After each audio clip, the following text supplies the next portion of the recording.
दोस्तों, हमारी उपस्थिति कुशेश्वर स्थान विधानसभा में है और ये हमारे साथ सत्यनारायण पासवान जो है भारी उम्मीदवार जनसुराज के होने वाले हैं कुशेश्वर स्थान विधानसभा से। तो ये हमें बताइए कि प्रशांत किशोर जी जो है अशोक चौधरी पे 200 करोड़ का जो आरोप लगा रहा है, ये कितना सत्य है? प्रशांत किशोर जी हमारे नेता हैं और जनसुराज के सूत्रधार श्रीमान प्रशांत किशोर जी, अगर वो कुछ बोल रहे हैं तो ऐसे थोड़ी बोल रहे हैं, सोच समझ के बोल रहे हैं। अशोक चौधरी खानदानी चोर है। इनके पिताजी ने भी गरीबों के साथ धोखा करके अपनी संपत्ति बना लिया। इनकी ये खुद भी 200 करोड़ लूट करके और जहाँ तहाँ संपत्ति खरीद करके रखा हुआ है। और रही बात सबूत की, तो बिहार की जनता इनको 20 तारीख तक सबूत दे देगी। वोट की चोट से ऐसा सबक सिखाएगी जनता कि याद करेगा ये लोग कि ये बिहार है। आज से पहले, बहुत सालों पहले, चारा घोटाला मामले में लालू प्रसाद जी को जेल की सज़ा हुई थी। सुशील मोदी ने पहल किया था। आज प्रशांत किशोर जी उनकी जगह लेकर के ये अशोक चौधरी, संजय जायसवाल जैसे लोगों को जेल की यात्रा करने पर मजबूर कर दिए हैं। उन लोग का दिमागी संतुलन खराब हो गया है। आप देख नहीं रहे हैं कि फील्ड में आने से डरते हैं, जनता के पास जाने से डरते हैं, फ़ोन उठाने से डरते हैं। आखिर इन्होंने क्या वादा किया था नेता बनने से पहले? हम गरीबों के लिए वो ये करेंगे, गरीबों के लिए वो करेंगे, गरीबों के लिए स्वर्ग बना देंगे। लेकिन बदले में चोरी करके खुद करोड़पति बन गए, अरबपति बन गए। लेकिन आज भी हमारी और हमारे क्षेत्र की हालत इतना ख़राब है कि इसका शब्दों में मैं वर्णन नहीं कर सकता हूँ। ये घायल की गति घायल जाने। अशोक चौधरी जैसे लोग जो घोटाला करके अपना पैसा बनाते हैं, जीवन जीते हैं, ये लोग हमारी कष्ट को क्या जानेंगे? जब वोट लेना होता है इनको, तो गांव के दलालों को जातिवाद की राजनीति पढ़ा करके, जातिवाद और हिंदू मुसलमान की दुहाई दे करके ये लोग वोट लेने में कामयाब हो जाते हैं। लेकिन जनता इतना मूर्ख नहीं है। 200 करोड़ उन्होंने लूटा है, हमारे पास सबूत है और इनकी अगली किस्त भी जारी हो जाएगी। मामला कोर्ट में जाएगा और अशोक चौधरी जेल जाएंगे। कितना सत्य है जो मतलब वो जेल जा सकते हैं? 100% सत्य है, 100% सत्य है। जदयू और बीजेपी पार्टी में एक भी नेता ऐसा नहीं है, नीतीश कुमार को छोड़कर। नीतीश कुमार पहले भी चोर नहीं थे और वो आज भी चोर नहीं है। लेकिन उनके चारों तरफ चोरों की एक पूरा टोली है जो बिहार को दीमक की तरह धीरे धीरे करके खोखला कर दिया है। आज गरीब मजदूरों की दशा देखिए कैसे है।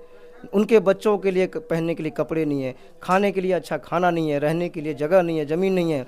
भूमिहीन लोग दर बदर की ठोकर खाकर पलायन कर होकर मजबूर कर जाते हैं। कर्जा लेकर महिलाएं घर बार छोड़कर भाग जाती है। और उसी क्षेत्र की महिला सांसद शांभावी चौधरी बार बार मीडिया के सामने आकर बोलती है कि एक दलित बेटी का कामयाबी विरोधियों को पच नहीं रहा है। हाँ, दलित बेटी आगे बढ़े, हमें खुशी होगी, लेकिन शांभावी दलित नहीं है।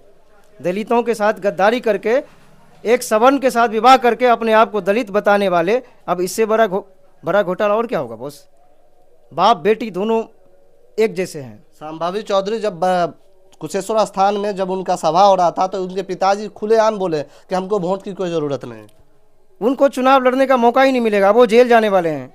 अब उनको वोट की थोड़ी ज़रूरत है, उनको सज़ा की ज़रूरत है, इसलिए बोल रहे हैं वो। आप बोल रहे थे कि बीजेपी में भी पूरा कहीं ना कहीं गद्दार बैठा हुआ है और दीमक की तरह जो है बिहार को खोखला कर रहा है। आपको नहीं लगता है क्या लगता है?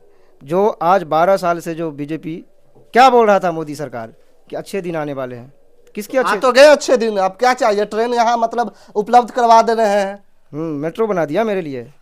अच्छे दिन किसके आए?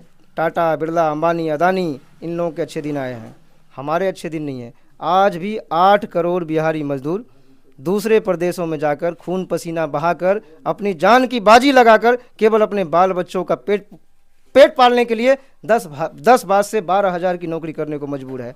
इन्हीं लोगों के चलते ये लोग ने झांसा दिया, अच्छे दिन आएंगे, 15 लाख देंगे, हम ये हर किसी को घर बना देंगे। खाता आपने चेक नहीं कराया 15 लाख के लिए? 15 रुपया नहीं आया बॉस। अगर आता तो हम बोलते ना, 15 रुपया नहीं आया। अब कोई आजकल मजदूरों के खाते में 5,000 जो नीतीश कुमार ने मजदूरों के खाते में जो भेजा है बिहार भवन निर्माण जो कार्ड के तहत, वो नीतीश कुमार का सरकारी पैसा थोड़े है। वो एक संस्था बना हुआ है जो हर गरीब मजदूर जो कार्ड बनाता है वो ट्रस्ट के माध्यम से उनको मिलता है, जिसका फ़ायदा नीतीश कुमार अपने वोट बैंक में लेना चाहते हैं। जीविका दीदियों को जबरन आधार कार्ड, उनका बैंक अकाउंट लेकर झांसा देकर उनको बताया जा रहा है कि आपको 10,000 मिलेगा, पर 10,000 वो किनको दे रहे हैं? जो काफ़ी सालों से जीविका जुड़ी हुई है उनको ही 10,000 मिला है। आगे किसी को 10,000 ये कानून में नहीं कहता है देने के लिए। अपने बाप के घर से देगा सरकार? कहाँ से देगा? कहाँ से देगा? आप ही बताइए, कहाँ से देगा? और ये कैसी राजनीति है? आधे से ज़्यादा महिलाएं पलायन करके जब भाग गई, 20,000 30,000 कंपनी से लोन लेकर अपना इज्जत बचाने के लिए वो घर से पलायन करके भाग गई, तब ये सरकार कहाँ थी? आज जब इलेक्शन आया है, उनको वोट लेना है, तो कह रहे हैं कि हम 10,000 भेज रहे हैं, हम 5,000 भेज रहे हैं। क्या 10,000 5,000 भेजने से उनका जीवन कट जाएगा? आप बताइए, कट सकता है? बिहार की 8 करोड़ गरीब मजदूर जनता ने ठाना है सबको हटा करके और इस बार जन स्वराज कायम करना है। हमारे नेता श्रीमान प्रशांत किशोर जी जिस तरह से खुलासा पे खुलासा किए जा रहे हैं, अभी अशोक चौधरी, संजय जायसवाल और इनके मंत्रियों का खुलासा किए हैं, लेकिन आने वाला समय में 24 अक्टूबर आते आते देखिएगा ये लोग विजय माल्या की तरह कहीं देश छोड़कर ना भाग जाए। मैं पुलिस प्रशासन भागेंगे देश छोड़ के जी?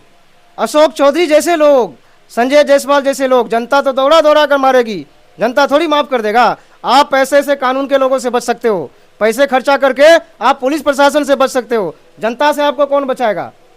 ना भूते न भविष्यते। जो भ्रष्टाचारी लोग भारत भूमि, भारत माता के साथ जो गद्दारी किया है उसका सजा उन्होंने भोगा है, चाहे वो मुगल हो, चाहे वो अंग्रेज हो, या चाहे अशोक चौधरी हो।